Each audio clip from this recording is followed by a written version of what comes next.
В селе Батамай Ленского района продолжается строительство нового молочного цеха с сыроварней. Он будет больше прежнего в 13 раз. Расширится и ассортимент молочной продукции. Светлана Балеева продолжит тему.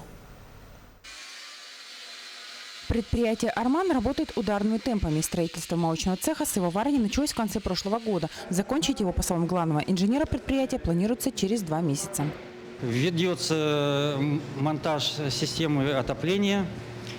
И по окончанию будут вестись работы по электромонтажным работам и вентиляции. И по ходу будет вести подготовка работ под заливку полов. Напомним, что сегодня предприятие располагается в небольшом помещении, площадь которого 45 квадратных метров, что не позволяет Батамайскому выйти на новый уровень производства. Больше продукции выпускать не можем. Старый цех у нас расположен в приспособленном здании, где очень неудобно работать, где не соблюдается поточность молока, поэтому люди, наши работники, прилагают максимум усилий, много очень ручного труда. И получается, оборудование мы еще давно получали старое оборудование от Ленского молокозавода, поэтому оборудование то и дело каждый день выходит из строя. Новый цех будет больше прежнего в 13 раз. С его введением в эксплуатацию продуктовая линейка ООО «Батамайская» увеличится до 17 видов молочной продукции. Кроме того, предприятие начнет выпускать сыр. Наша традиционная продукция будет молоко, кефир, йогурт, сливки, сметана.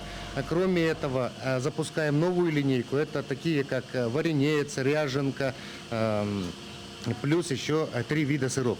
Сегодня у предприятия 200 дойных коров с молодняком, 560 голов крупного рогатого скота. Ежедневный надой – 1,5 тонны. Каждое утро из парного молока на предприятии изготавливается свежая партия продукции.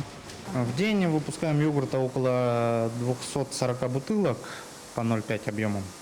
Кефира у нас получается, если объем 230, естественно, у нас выходит 240-250 бутылок в день.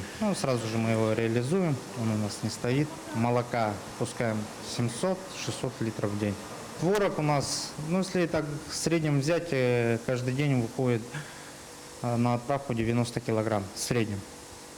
Сливок, если брать в литрах, литров, наверное, по 30, по 40. Каждый день. Помимо молочной продукции, предприятие ежедневно поставляет населению 170 килограмм свежего мяса. Вся выпускаемая продукция проходит через лабораторные исследования и только после этого поступает на прилавок фирменного магазина, где уже через пару часов раскупается.